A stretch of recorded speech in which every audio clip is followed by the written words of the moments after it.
Hey guys, this is Sticks here, back with another video.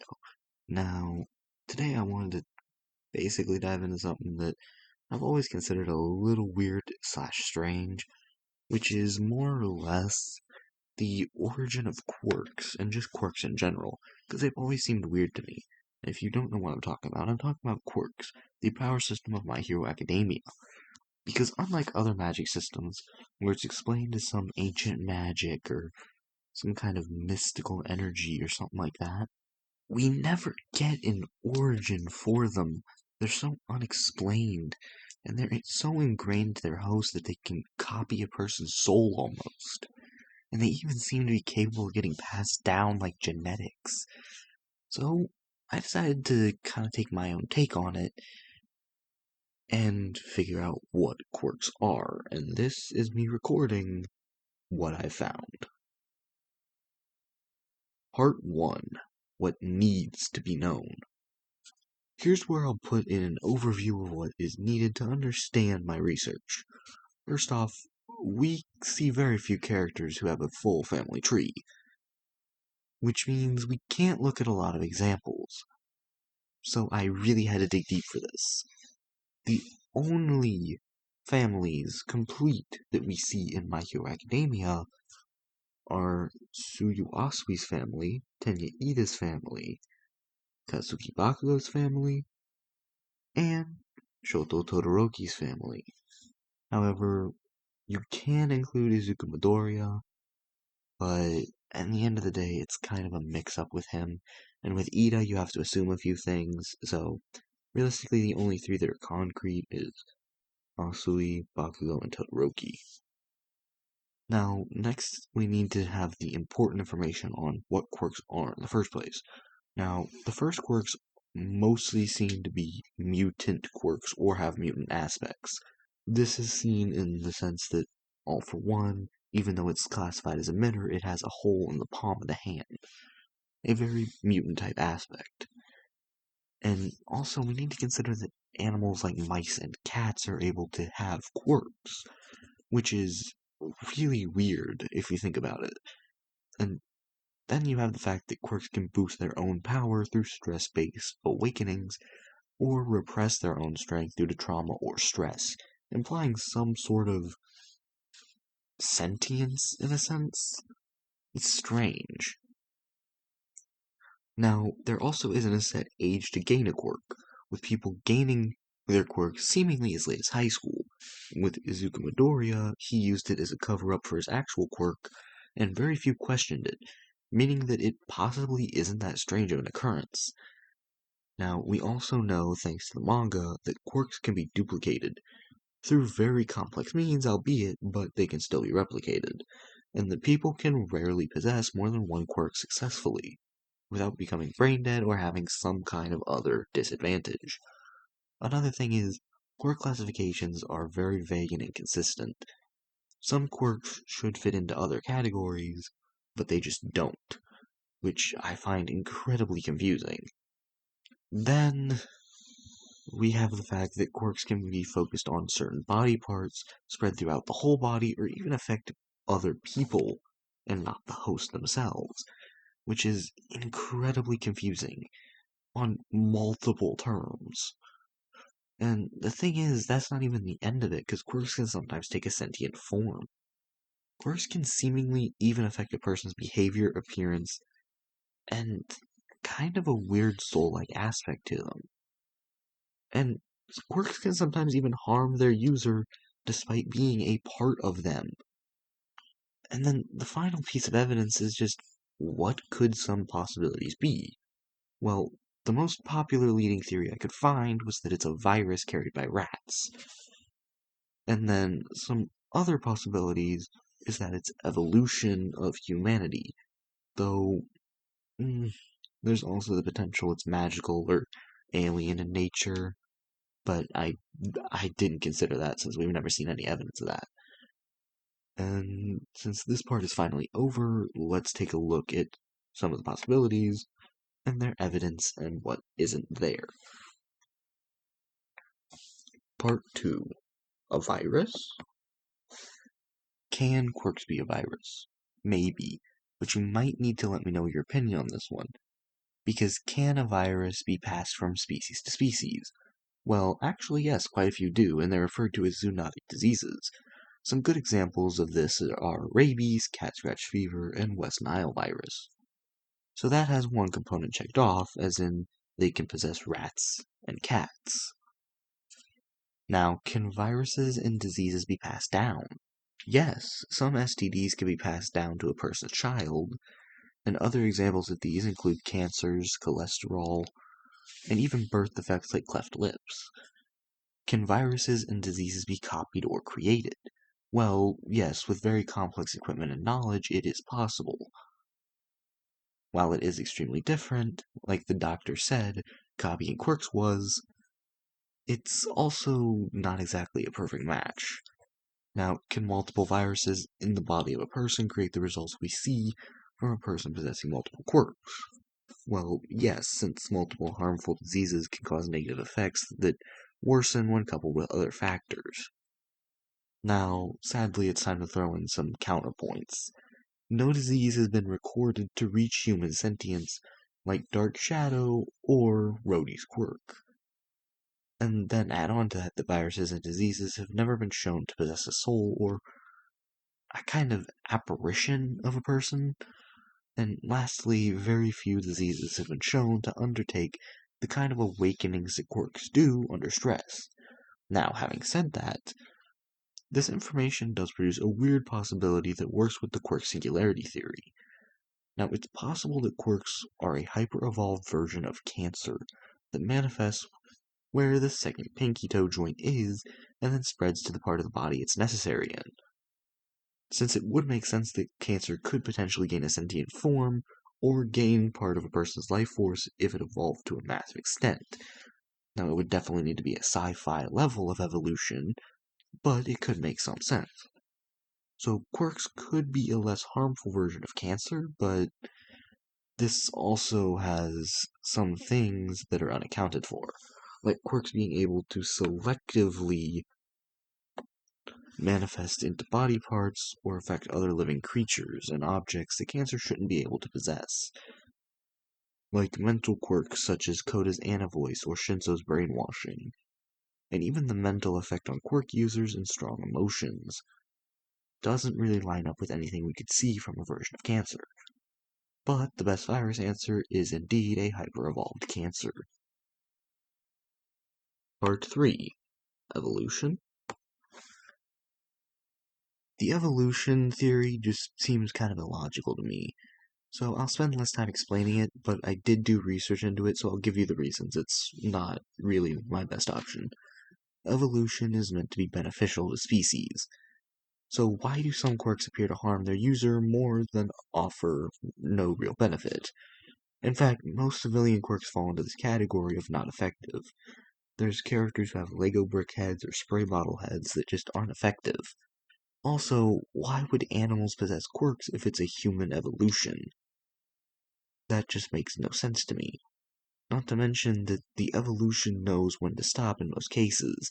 If something is detrimental to a species' evolution, it normally gets dealt with. Now, this isn't always the truth, but normally nature does fix itself. Now, why would the lack of a second toe joint be tied to gaining superpowers as well? To me, it seems more like a coincidence than anything if you go by evolution here, because doctors don't even appear to know exactly what a quirk can be, so who's to say that people with these second toe joints don't have quirks like the first one for all user? A quirk that can't even be known until introduced to another factor. In the first user's case, his quirk let him pass down his quirk, but it wasn't detectable without a second quirk present in his body. I struggle to find a way this phenomenon is explained through strict evolution. A possible mutation in the human genome due to outside sources could easily be possible, though, like a high radiation of some kind or some form of experimentation. We have an example of Nezu being experimented on and given a quirk, so if this had happened in the past and became quirks, I could reasonably see this. So that's the most likely answer, that someone was experimented on and it eventually led to a glowing baby down the line. This would also explain why most quirks were more mutant-like, since the oldest quirks we have seen in the series, to my knowledge, being spear-like bones, glowing baby, and all for one. All quirks that have some mutant aspect to them. With experimentation or mutation from an unknown source, these are likely options that could somewhat back up the evolution theory, but I don't think this is the best option. However, I do have stuff to say about the true option next. Part 4. The Truth.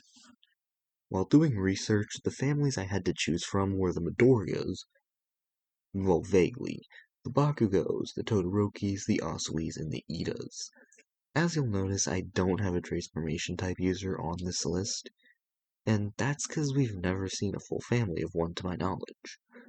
Looking at how everything progresses in these families, it seems that the mutant genes have a progression in which the quirk is trying to find the perfect form to inhabit.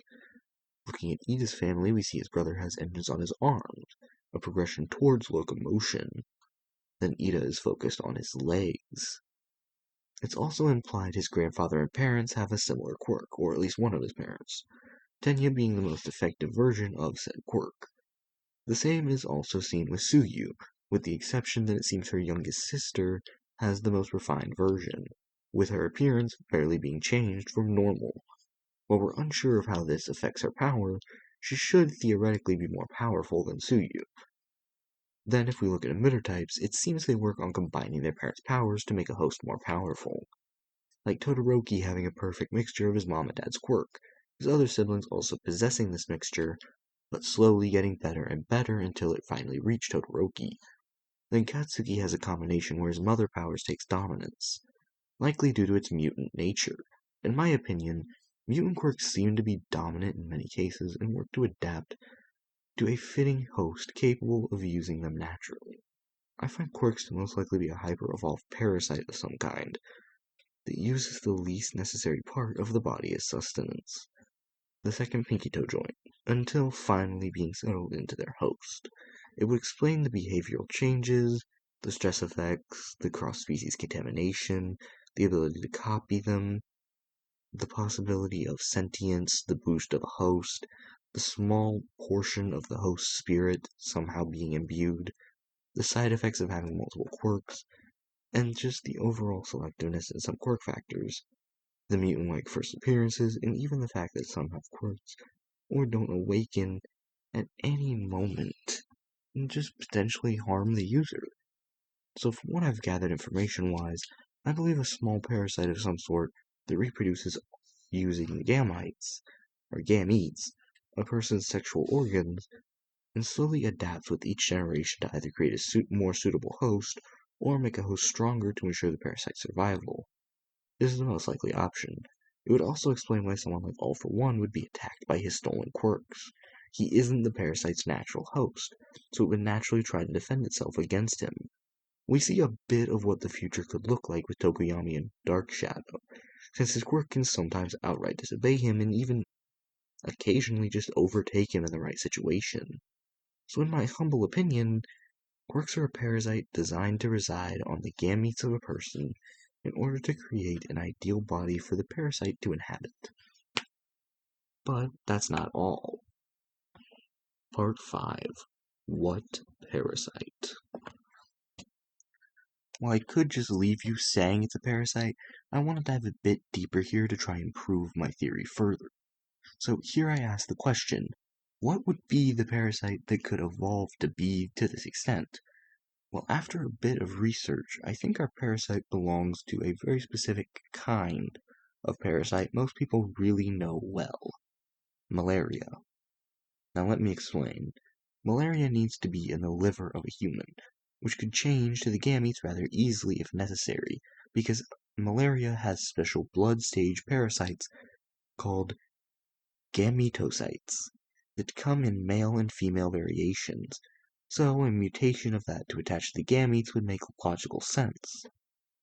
And not to mention that in infected mosquitoes, the malaria moves from their thorax and the blood that they consumed to their saliva glands so that they can pass it on. So there's the selectiveness in the body parts right there for you. It's a possibly living thing that, if given enough time, can evolve to be sentient. A quirk drawback could even be considered as the negative effects of the parasite. And not to mention, cats, rats, and various other species can gain malaria. It's not specifically human-locked. Biological traits can also make a person more resistant to malaria or more susceptible to it. So there's the linear family tree stuff there. Behavioral traits are also a part of determining how effective malaria is, and quirks affect a person's personality. So it kind of makes sense.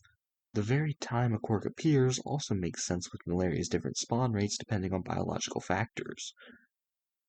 Then, malaria's normal side effects can also be the reason mutant quirks were more prevalent, since malaria causes people to have shivers, fevers, and flu-like symptoms, which mostly affects the outer skin, the muscles, and the body.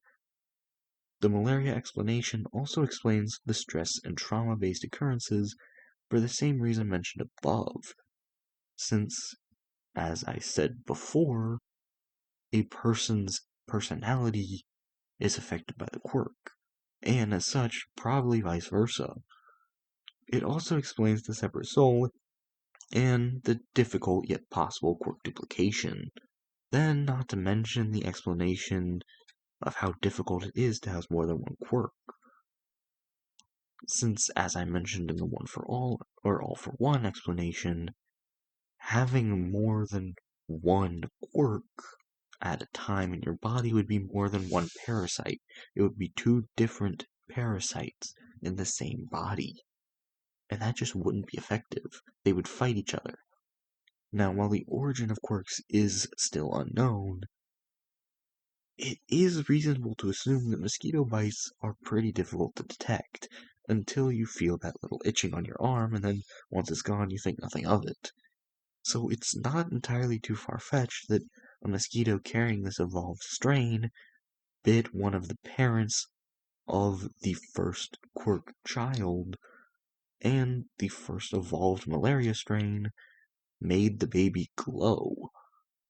So, if you ask me, and what I've studied, and what I've learned, then to me it seems that malaria, specifically a very evolved form of it, is responsible for creating quirks as a biological factor and everything about it making sense.